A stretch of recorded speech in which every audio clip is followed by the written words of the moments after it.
Yeah, hello guys, and of course it's the one and only Dan Masivela aka Madam Pettymouth in the house.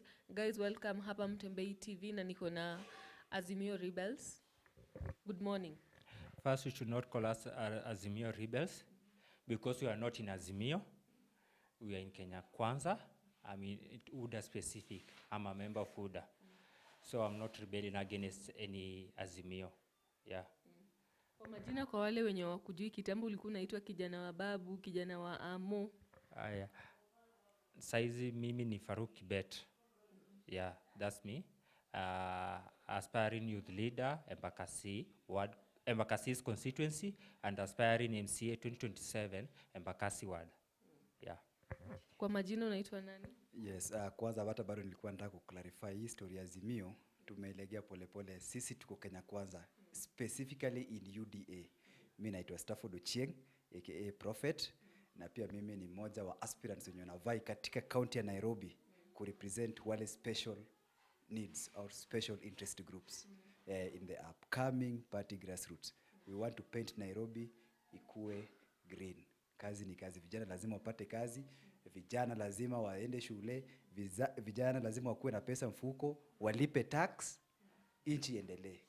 Yes. Okay, kama watu wa Kenya Kwanza mnavyosema, MCA Chirchir aliweza kusema like very soon bei ya mafuta inaweza panda to 300 shillings. Kwa maoni yako? Alisema inaweza. That's the worst scenario case. But haitafika hapo. Yeah, walisema inaweza. Huyo ni analyst, David Chirchir. But it didn't mean itafika hapo. So we should the Azimio Dias mwache kuweka kitu out of context. You know, RUTO is delivering on the promises, but it's taking time. But anything kidogo imebadilika kidogo, mnaweka out of context. So there's perception and reality. Reality is that RUTO is doing his work. Things are changing.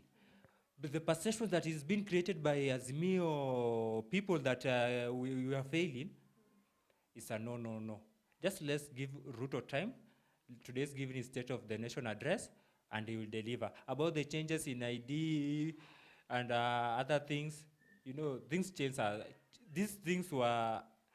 Hizi vitu zimekuwa kwanza kitambo, imekuwa bure kitu kidogo, lakini things do change kulingana na ile services zinakuja. Huduma centers are giving services to Kenyans. So that the services can be improved and you can be served adequately. So they increase the fee normally. Because even if you go to other things, bado kutakuwa na fee. So I think that's normal to serve Kenyans better. Yeah. Okay, in your own opinion, sahi marriage certificate will be charged. Sahi replacement of ID, ukipoteza ID yako una replace na 2,000 shillings. Kuichukua ni 1,000 Kenya shillings. Passport imetoka from 4,500 to 7,500. Actually, I think these are things that are in... it's a discussion, it's a debate on the process. You know, hata before niseme, as much as me kama Mkenya mwenye bado hajaoa na anaendelea kuoa, I think to me, my personal opinion, that fee is very high. But you see, as also a pro-government supporter, I need to know the reasons why these things were hiked. Because unakumbuka pale kwa moto yetu kama UDA, kazi ni kazi. Vijana wapate kazi, wakuwe na pesa mfukoni, walipe ushuru, nchi ijifanye nini, ijitegemee. Ukiangalia saizi kuna lot of workman force yenye inaendelea. My friend ameongea kuhusu Huduma Center. These people needs to be paid. They're offering free services. So I think as much as we need to regulate hii amount vile imeongezwa kwa birth certificate, death certificate, marriage certificate, tukuje to agree in a fee that kila mtu anaweza afford, si ku overshoot hivyo. But I think we need changes because tunafaa kupata tax I mean, ndio nchi run. Okay, jana during the impeachment, Moses Kuria aliongea na Senate akamwambia don't go against Kawira Mwangaza. Do you think Moses Kuria alifanya kitu kizuri? Moses Kuria kusimama na wanawake ni vizuri. Huyu Mpuru, huyu MP vile ana impeach the motions that they want to impeach Kawira Mwangaza is just because She's looking down upon the MCAs, but she's a working lady. There are no grounds of impeachment. So it was right, Moses Kuria to support Kawira Mwangaza, and he was right to advise the senators not to be used by some fake Mount Kenya kingpins. That's perception of kingpins. There are persons within this ruling government, they want to control things. As we are concentrating on delivering the manifesto of Mount Kenya, there's a camp that's thinking about 2032 politics. They want to rearrange the politics of Mount Kenya. That's what's happening in Mount Kenya region. So they are doing politics of 2032. While we are here, we want to deliver for Kenyans. It's so sad. It's so sad that when RUTO, and it's RUTO who has placed them there, that instead of supporting to deliver their mandate, they are busy politicking about 2032, of which it should not be. Yeah. To weigh on that, you see, politics is a very interesting game. If we look at the impeachment process, we need to come out with the objectives. What was the impeachment by the MCAs? What did they intend to achieve? And if you look at the seven issues that the grounds of impeachment that they brought to the Senate, they were unsubstantial. They couldn't even meet the threshold. So you look, it was an issue of, men who have ego, fighting a woman that is working. And that should not be accepted in the society where we are. Hatufai kukubali wanaume wenye washa fail wakina Linturi na wakina Kiraiti Murungi, trying to play dirty games just to host a woman who is working, using the MCAs. And that's why the motion ilianguka kwa Senate, because hawakuwa na grounds. Unaona, zile vitu zote zilikuwa tu, witch hunt, political witch hunt, because a woman is now in the driving seat, So I think going on forward, we are, if you look at the millennial where we are, I think women are playing a very important role towards the development and leadership of the nation. If a woman is strong enough to stand and beat, old women pants down, we should support them. And if you look at, the administration of His Excellency RUTO, I think he's promoting that. He's promoting all genders. He's promoting women. He's giving them influential positions. And you see, we are equal. So I have a problem with men who are looking women down. You see, we should give them chance. Ndio hata ile kwa nyumba saa zile tulete 50-50. Unajua analeta ile mshahara yake, pia mimi naleta yangu, analipa nyumba, mimi napeleka shule. We have equal responsibilities. Sana huyu Mpuru, anaitwa Mpuru, that MP Oigembe akisema ati Kawira Morris hajamzalisha hata baada ya kulala na yeye. That's none of his concerns. He should concentrate on his wives. Now, even now, he should be cooling his heels at the DCI offices. He should be summoned. And even I want women from Meru County should demonstrate, and even should start collecting signatures to recall that MP. Because you cannot demean women and be let free. Because wewe, Mpuru, umetoka wapi? So umetoka kwa mwanamke. Na uko na bibi, watoto wako umetoka wapi? Kwa mwanamke. So anafaa kuheshimu wanawake. Just like Waiguru, how she survived the impeachment motions and now she's serving her second term, the same way Kawira will serve miaka 10. Even I want to congratulate Azimio senators and leaders. Sikuona wakuingia kwa hiyo mtego ya Mount Kenya politics. They stood firm.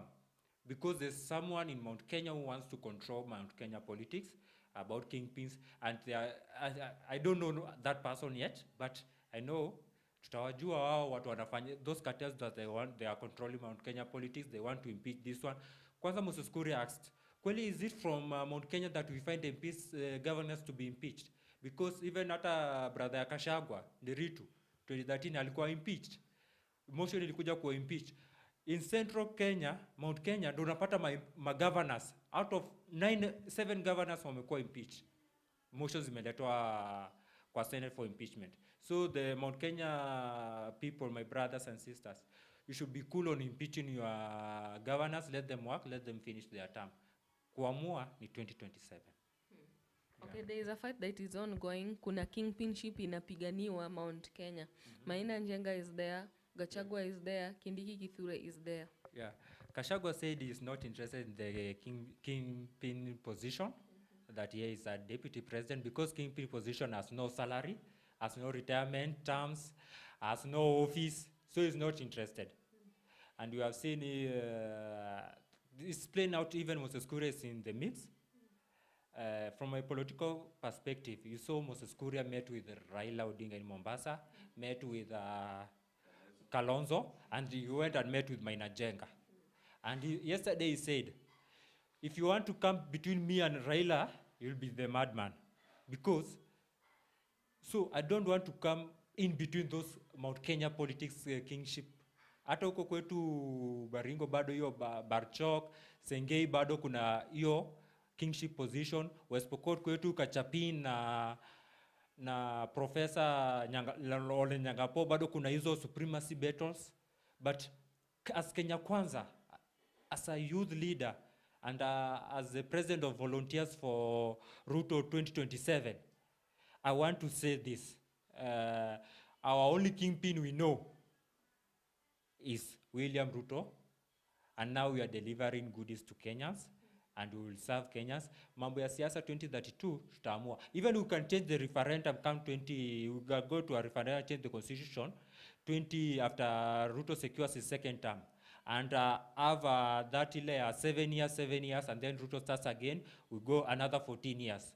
So Gachagua hata if he has ambitions to be president, he may not be alive to, because the older person, and he may not get the chance, because tunaweza amua tuende style ya Putin. So, but for now, let's deliver. When you get second term, we'll know Kenyans will have blessed us, and we will seek that I'm a champion, because I want Ruto to continue being the president for another 17 years. Yeah.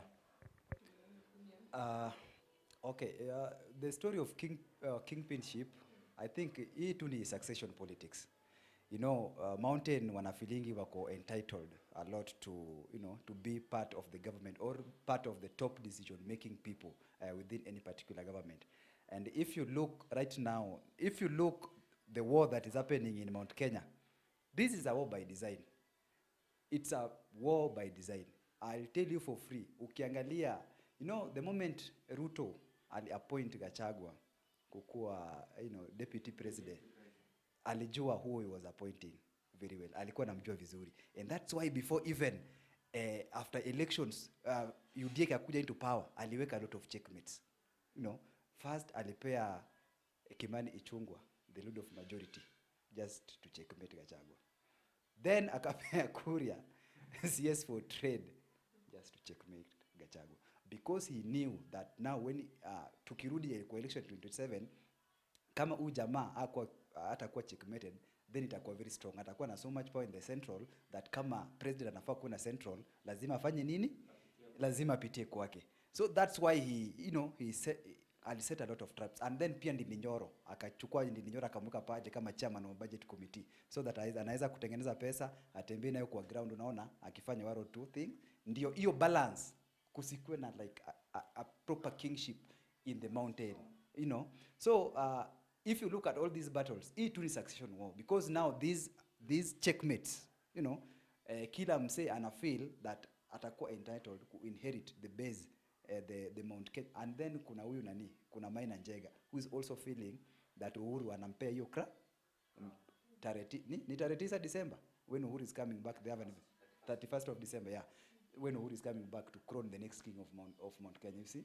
And if you look very well, anyway, apart from Gachagua, the next strong person that you can say that can fill a stadium, you know, without paying anything, is Maina Njenga. So he's a force to reckon with. He's somebody, and now he has the blessings of Uhuru, you know, the former kingpin.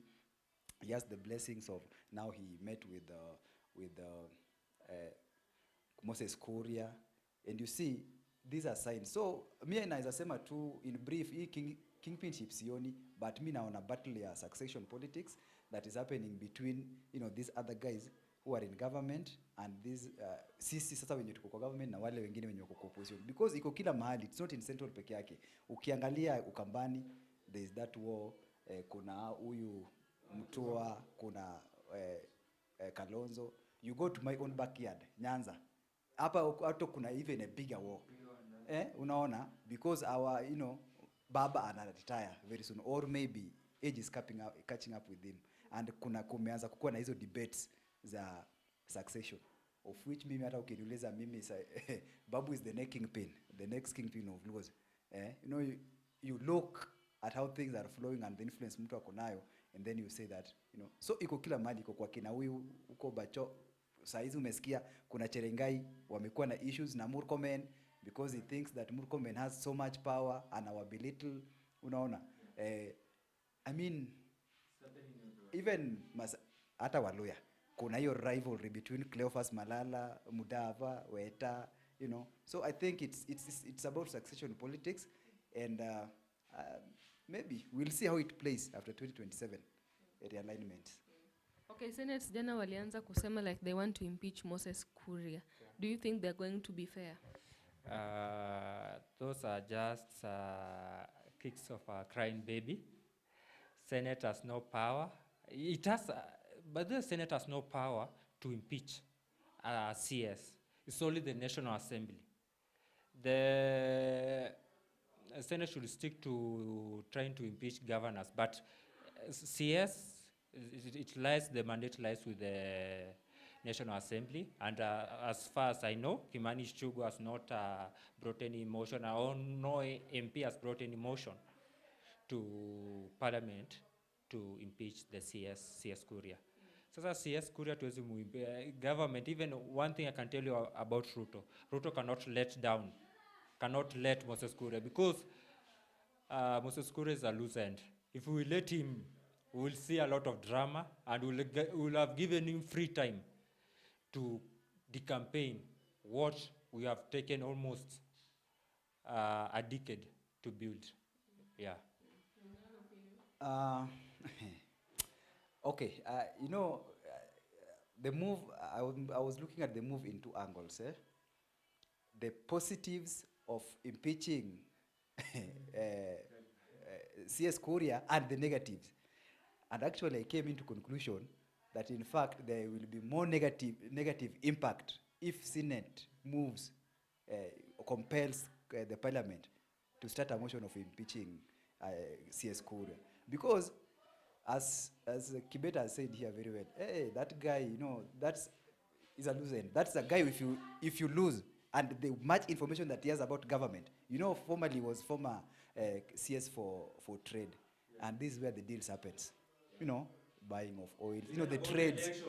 Yes. The secrets of election. So he has so much information that if you get him out there, right, you are giving him as free space to walk from Mombasa to Western, from Rift to there, giving all this information. And now you see there are some rumors that, maybe he's planning to resign, because of the pictures that are circulating.